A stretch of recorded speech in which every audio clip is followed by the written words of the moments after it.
नमस्कार दोस्तों, स्वागत है आपका हमारे YouTube चैनल बिजनेस की पाठशाला में।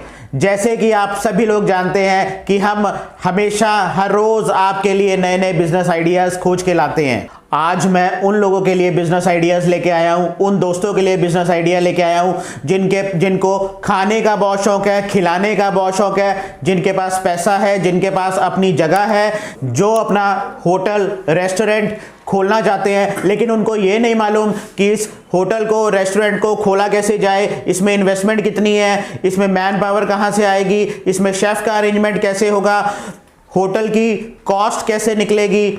आज इन्हीं सभी सवालों के जवाब के लिए मैं अपने साथ लेकर आ रहा हूं हमारे chef consultant mister Anirudh Sethi ji को।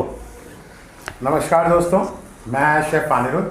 बेसिकली मेरी फर्म का नाम है the Matt Fat Chef Hospitality और by profession I am a consultant. तो मैं आप लोगों की मदद के लिए ही हूँ कि कैसे आप लोग रेस्टोरेंट खोलें, कैसे उसको चलाएं और उसके लिए क्या क्या चीज़ें चाहिए होती हैं, क्या क्या ज़रूरतें हैं, वो आज हम डिस्कस करेंगे आप लोगों के सामने और आपको बताएंगे कि इसको कैसे किया जाता है। मुझे तकरीबन 20 साल से 21 साल का एक्सपीरियंस है और मैंने कई रेस्टोरेंट्स और कई होटल्स में भी काम किया है और साथ ही में मैं जो है मास्टर शेफ इंडिया का सीजन 6 का जज भी रह चुका हूँ और अभी रिसेंटली मैंने इंडिया स्किल्स को भी जज किया है as a chef, as a जज। सो कई चीज़ें हैं, मेरी कई अचीवमेंट्स हैं। I am the member for ICF also and I am the member for IFCA also and many more organisations. So ये मेरी कुछ अचीवमेंट्स हैं। अब तक मैं तकरीबन 40 से 45 रेस्टोरेंट्स को कंसल्ट कर चुका हूँ, जो कि अभी भी रिसेंटली मेरे करीबन 5-6 प्रोजेक्ट्स जो हैं चल रहे हैं। जो 40-45 रेस्टोरेंट्स मैंने ओपन कराए हैं उसके अंदर QSRs भी हैं, टेक अवेज भी हैं, CDRs भी हैं और आपका क्लाउड किचन्स भी हैं और प्रॉपर फाइन डाइन रेस्टोरेंट भी है। मतलब आप इतने तरह के रेस्टोरेंट ओपन करवा चुके हैं। क्या बात है अनुरुद्ध जी। देखा तो व्यूअर्स, आपने देखा समझा। अब आप भारत के किसी भी कोने में हैं, आप यूपी से हैं, पंजाब से हैं, गुजरात से हैं या बंगाल से हैं, आप जहां पर चाहें आप अपनी क्षमता के अनुसार, अपनी पॉकेट के अनुसार आप अपना एक रेस्टोरेंट, अपना एक होटल ओपन कर सकते हैं। चलिए दोस्तों, अब हम चलते हैं अपने दोस्त शेफ अनिरुद्ध सेठी जी के पास, जो आपको छोटी से छोटी चीज़ बारीकी बताएंगे कि होटल इंडस्ट्री में स्टाफ का रिक्वायरमेंट कहाँ से पूरी की जाए और होटल का ROI किस तरह से निकाली जाए। चलिए व्यूवर्स, हम चलते हैं अनिरुद्ध जी के पास अपने जो मन में सवाल है उन सवालों का जवाब लेने के लिए। अनिरुद्ध जी, आप हमें ये बताइए कि जो हमारे एग्जिस्टिंग रेस्टोरेंट ओनर्स हैं या एग्जिस्टिंग होटल ओनर्स हैं, आप उन लोगों को भी कंसल्टेंसी प्रोवाइड करवाते हो कि मैन पावर कहाँ से लेनी है, इक्विपमेंट्स कहाँ से लेनी है?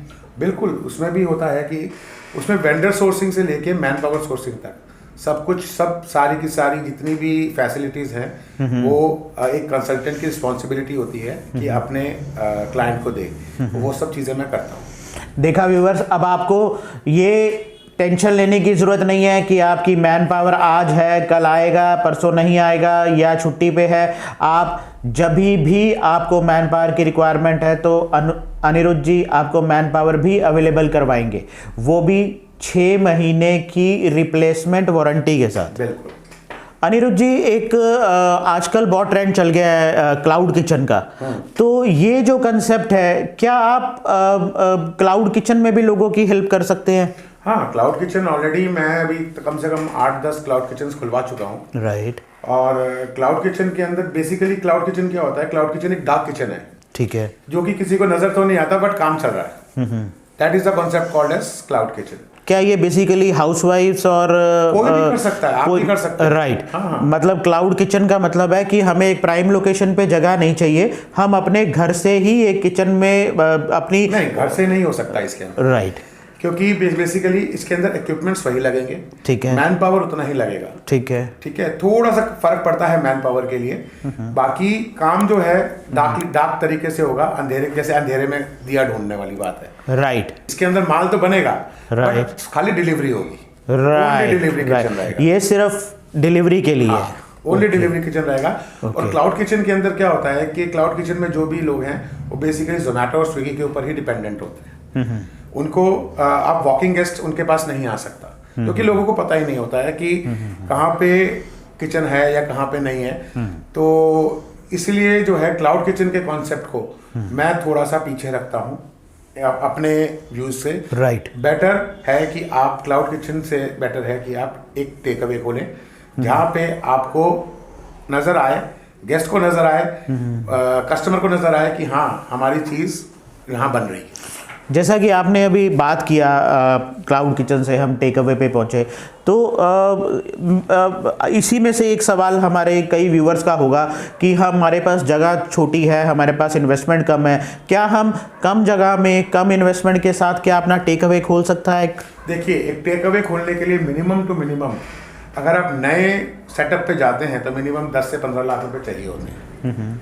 उसके अंदर हर चीज़ आ जाती है, उसके अंदर आपका क्या कहते हैं इक्विपमेंट्स भी आ जाता है, उसके अंदर जगह का रेंट भी आ जाता है, उसके अंदर और कई चीज़ें हिडन एक्सपेंसेस होते हैं, वो भी सब उसके अंदर आ जाते हैं। प्लस इसके अंदर क्या होता है कि आपके 2-3 महीने की बैकअप भी हो जाता है। राइट। वो तो आपकी पुरानी कहावत सुनी होगी, जितना गुड़ डालोगे उतना मीठा है। बिल्कुल बिल्कुल। तो वही चीज़ है, टेक अवे कॉन्सेप्ट भी उसी तरह से है, बट फर्क इतना है कि वो दिखता है, क्लाउड किचन दिखता नहीं है, जो दिखता है वो बिकता है। राइट।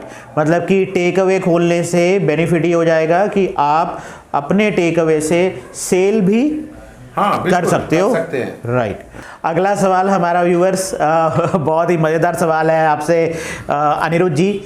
जैसे कि आप जानते हैं सर, हमारा जो देश है ना, वहाँ पर अलग अलग तरह का खाना है, अलग अलग तरह के लोग हैं। तो कहीं पर आप गुजरात में जाओ तो वहाँ पर मीठा खाना पसंद करते हैं, आप पंजाब में जाओ तो वहाँ पर ग्रेवी ज़्यादा पसंद होती है, आप मुंबई साइड चले जाओ, महाराष्ट्र साइड चले जाओ तो वहाँ वड़ा पाव बहुत खाते हैं लोग। तो यहाँ पर हर स्टेट में अलग अलग तरह खाने के लिए लोग चीज़ें खाते हैं, और हर एक स्टेट का अलग टेस्ट है, अलग फ्लेवर्स हैं और अलग तरह का बनाने का तरीका है। तो अनिरुद्ध जी, आप हमें ये बताएं कि आपकी स्पेशलिटी किस किस फूड आइटम्स में है सर? बेसिकली मैं तो जो हूँ मल्टी कुजीन शेफ हूँ। Right sir. इंडियन, तंदूर, चाइनीज, थाई, कॉन्टी, लेबनीज, मैक्सिकन और क्या कहते हैं कई ऐसी इंडियन क्यूजीन में ही हमारे कई वेरिएशंस आ जाते हैं, जैसे कश्मीरी हो गया, मुगलई हो गया, अवधी हो गया। तो बेसिकली एक पूरा का पूरा ही ये कॉन्सेप्ट है बीइंग अ शेफ। तो मुझे जो है तकरीबन सब कुछ आता ही है बनाना। हाँ, मैं ये कहूँगा कि भाई इसके अंदर मास्टर कोई नहीं होता। Every day is a learning process. Right. रोज कुछ ना कुछ हम भी अपने जूनियर से सीखते हैं। बिल्कुल। ठीक है। तो इसके अंदर जो है मेरी जो बेस क्यूजीन मेरी इंडियन क्यूजीन है। राइट। और मुझे अपने इंडियन क्यूजीन के साथ बहुत ही प्यार है। देखा व्यूवर्स, अब आपको यह सोचने की जरूरत नहीं है कि आप कश्मीर में बैठ के रेस्टोरेंट खोलना चाहते हो तो आप अपने कस्टमर को कश्मीरी टेस्ट कहां से अवेलेबल करवाओगे, या आप गुजरात में बैठ के जलेबी फाफड़ा बनवाना चाहते हो और अपने कस्टमर को एक अच्छा टेस्ट प्रोवाइड करवाना चाहते हो, या महाराष्ट्र में बैठ के अपने कस्टमर को टेस्टी मिसल पाव खिलाना चाहते हो। हमारे शेफ अनिरुद्ध सेठी जी हर एक चीज में परफेक्ट हैं। आप इनसे नॉनवेज रेस्टोरेंट ओपन करवाना चाहे नॉनवेज रेस्टोरेंट ओपन करवाइए, आप इनसे कंसल्टेंसी वेज रेस्टोरेंट खोलने के लिए लेना चाहें आप वो ले सकते हैं। ये चाइनीज बनाने में परफेक्ट हैं, ये कॉन्टिनेंटल बनाने में परफेक्ट है, ये कश्मीरी फूड बनाने में परफेक्ट है, ये पंजाब का सरसों का साग और मक्की की रोटी बनाने में भी परफेक्ट है। अनिरुद्ध जी, ये चीज़ समझ में आई कि हमें फूड अच्छा मिल गया, हमें ये समझ में आई हमने होटल सेटअप कर लिया। हमें ये आजकल आप देखते हो ना कि आपके पास कस्टमर आ रहा है वॉक इन, या ज़्यादा सर्दी है तो कस्टमर खाना अपने घर मंगवा रहा है, तेज धूप है तो भी कस्टमर खाना अपने घर मंगवा रहा है, ठीक है ना। तो क्या आप हमारे रेस्टोरेंट ओनर जो रेस्टोरेंट ओनर्स हैं उनकी स्विगी जोमेटो जैसी डिलीवरी कंपनीज में भी आप हेल्प करते हैं ऑनबोर्ड उनको करने में? बिल्कुल। इसके अंदर जो है हम टाइप करवा देते हैं स्विगी के साथ, जोमेटो के साथ, और भी कई पोर्टल्स हैं जिनके साथ जो है हम लोग टाइप कराते हैं। उसके लिए पूरा एक फॉर्मेट होता है, वो पूरा हम उनको बताते हैं, पूरा डिजिटल मार्केटिंग से लेके सोशल मीडिया से लेके हर चीज़ हम लोग उनको करवा के देते हैं। एक छोटा सा सवाल मेरे मन में आ रहा था अनिरुद्ध जी कि ये जो हम रेस्टोरेंट खोलते हैं तो इस रेस्टोरेंट खोलने के लिए क्या हमें किसी तरह का कोई लाइसेंस की रिक्वायरमेंट होती है? बिल्कुल होती है। आपको हैसअप चाहिए, आपको FSSAI चाहिए, जिसे फसाई भी बोलते हैं। राइट। तो इसके लिए भी हम लोगों के पास पूरा सेटअप होता है। ओके। हम लोग सब कुछ करा के देते हैं, 1 to all। मतलब आप एंड टू एंड सारी सर्विसेज अवेलेबल करवा के देते हो? पूरी सर्विसेज करवा के देते हैं। वाह। अच्छा अनिरुद्ध जी, एक मेरा ये सवाल है, आप दिल्ली बेस्ड हो, राइट? अब मेरा कोई व्यूअर है, मेरा कोई जो हमारा यूट्यूब चैनल देख रहे हैं, वो for example sir north east में बैठे हैं, गुवाहाटी बैठे हैं, तो गुवाहाटी में रेस्टोरेंट खोलना चाहते हैं। बिल्कुल। तो आप दिल्ली में बैठ के गुवाहाटी में रेस्टोरेंट कैसे खुलवाएंगे? ऐसा होता है कि हमारे पास पूरी टीम होती है। Right sir. तो हम लोग एज अ टीम वर्क काम करते हैं। ठीक है। चाहे आपका गुवाहाटी हो, चाहे आपका बंगाल हो, चाहे आपका गुजरात हो, महाराष्ट्र हो, कहीं भी हो, ऑल ओवर इंडिया हो, इवन अब्रॉड हो। अभी भी मेरा एक प्रोजेक्ट चल रहा है जो बहरीन में है, एक प्रोजेक्ट चल रहा है मेरा जो कनाडा में है। राइट। तो इसके अंदर जो है हम लोग एज ए टीम वर्क काम करते हैं। अभी मैंने रिसेंटली एक आउटलेट खुलवाया है नागांव में, आसाम में। राइट। तो इसके लिए कोई इश्यू नहीं होता कि हम लोगों को सब इजीली, मतलब सब कुछ आप इजीली मैनेज कर लेते हैं? इजीली मैनेज हो जाता है। मतलब आपकी इस व्यूवर्स, इनका बोलना है कि इनकी ऑल इंडिया पैन इंडिया में टीम अवेलेबल है। आप किसी भी शहर से हैं, मैं आपको डिस्क्रिप्शन में अनिरुद्ध जी का मेल आईडी, अनिरुद्ध जी का नंबर अवेलेबल करवा दूंगा। आप उन पे इनको व्हाट्सएप करके सुबह 10 बजे से लेके शाम को 6 बजे तक आप कंफर्म कर सकते हैं कि मैं इस शहर में हूं। मैं फॉर एग्जांपल मैं इंदौर के अंदर रेस्टोरेंट खोलना चाहता हूं, तो क्या ये इंदौर में सर्विस अवेलेबल करवा पाएंगे? दोस्तों, आगे चलने से पहले ये चैनल को लाइक, सब्सक्राइब और शेयर ज़रूर कीजिए। हो सकता है, जैसा मैं हर बार बोलता हूँ, ये वीडियो आपके काम आ सके, आपके दोस्त के काम आ सके, आपके रिश्तेदार के काम आ सके। तो अनिरुद्ध जी, बढ़ते हैं हम अपने अगले सवाल पे। अनिरुद्ध जी, मुझे ये बताइए कि आप दिल्ली में बैठे हैं और दिल्ली में बैठ के हमारे व्यूवर्स, कोई हमारा व्यूवर कलकत्ता में है, कोई महाराष्ट्र में है, कोई पंजाब से है, तो कोई असम से, तो आप किस तरह से उनकी सपोर्ट करेंगे? आपके पास अगर कोई सपोज कॉल आता है महाराष्ट्र के से कि हमें यहाँ पर आपकी कंसल्टेंसी चाहिए। देखिए, इस प्रोसेस में सबसे पहले जो होता है, एक बार टेलीफोनिक कॉल होती है। जैसे हम लोग जो है टेलीफोनिक कॉल पे ही एक डिमांड उनसे पूछ लेते हैं। फिर हमें होता है कि एक विजिट करना होता है वहाँ पे, कि जगह देखनी है। जगह देख के ही फिर हम आगे जो है, क्या उनका डिमांड्स क्या हैं, किस टाइप का वो मेन्यू चाहते हैं, क्या कैसा उनका इंफ्रास्ट्रक्चर है, क्या चीज़ें वहाँ पे चाहिए। उसके बाद जो है फिर हम लोग अपना एक प्रपोजल बनाते हैं।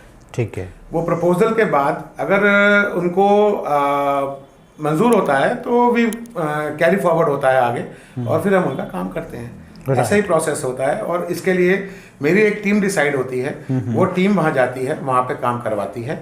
और ये भी नहीं कि वहाँ वो टीम हर वक्त वहाँ बैठी रहती है, बट जैसे जैसे काम प्रोसेस में होता रहता है, वैसे वैसे हम लोग आगे बढ़ते रहते हैं। व्यूवर्स, अब आपको ये सोचने की ज़रूरत नहीं है कि हमने रेस्टोरेंट खोलना है, होटल खोलना है, तो हम खोलेंगे कैसे।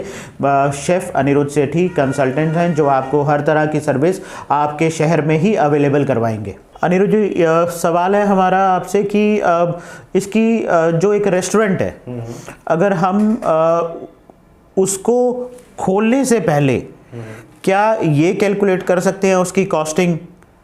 नहीं, गलत है, नहीं हो सकता ऐसे। आप उसमें क्या होगा, जब तक खाना बनेगा नहीं तब तक उसकी कॉस्टिंग नहीं आएगी। राइट।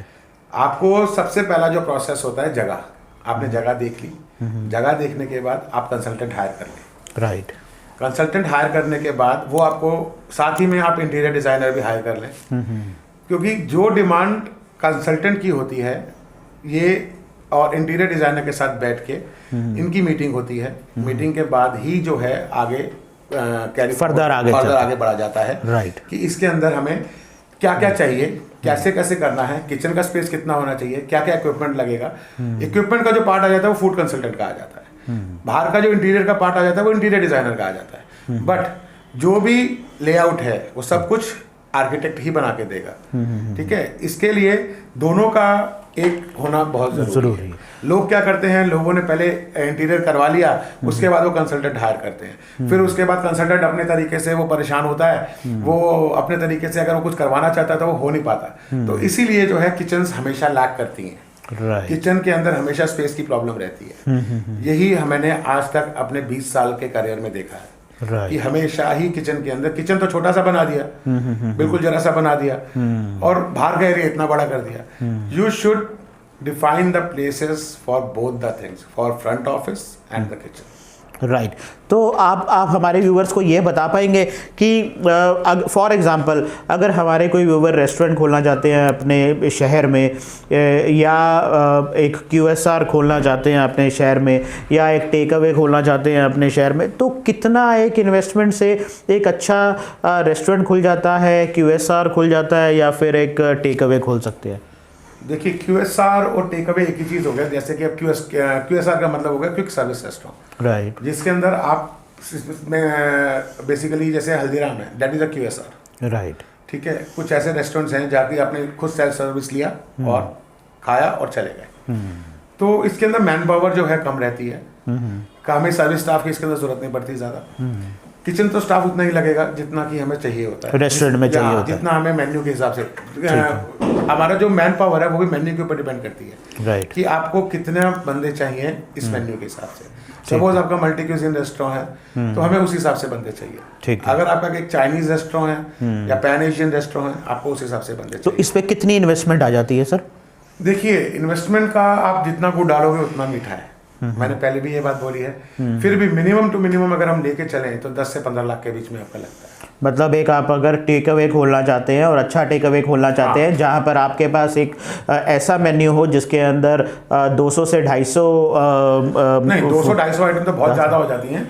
आप मान के चलिए 100 सवा 100 से 150 आइटम मान के चलिए। मतलब 125 से 150 आइटम्स का एक टेक अवे अगर खोलना चाहें तो आप लगभग 10 से 15 लाख रुपए में एक अच्छा टेक अवे खोल सकते हैं, जहां पर आप अपने दोस्तों को खिला सकते हैं, एक अच्छा खाना, एक अच्छा टेस्ट दे सकते हैं। बिल्कुल दोस्तों, अब आपको ये सोचने की ज़रूरत नहीं है कि आपके पास पैसा और जगह होने के बावजूद और आप रेस्टोरेंट खोलना चाहते हैं लेकिन खोल नहीं पा रहे हैं, तो इसके लिए आप हमारे शेफ़ कंसल्टेंट अनिरुद्ध सेठी जी से मिल सकते हैं, इनसे बात कर सकते हैं। व्यूवर्स, मैं अनिरुद्ध जी की डिटेल्स अपने डिस्क्रिप्शन में डाल रहा हूँ, इनकी कॉन्टैक्ट डिटेल्स, आप वहाँ से इनको कॉन्टैक्ट कर सकते हैं। मैं इनका लिंक भी अपने डिस्क्रिप्शन में दे रहा हूँ, आप उस लिंक पे क्लिक करके इनको इंस्टाग्राम पे भी फॉलो कर सकते हैं। थैंक यू व्यूवर्स, ऐसे ही मैं आपके लिए लाता रहूँगा एक अलग अलग बिजनेस आइडियाज़, नए बिजनेस आइडियाज़। आप हमारे चैनल को सब्सक्राइब कीजिए, लाइक कीजिए और शेयर कीजिए। तब तक नेक्स्ट वीडियो लाने तक के लिए शुक्रिया। Thank you.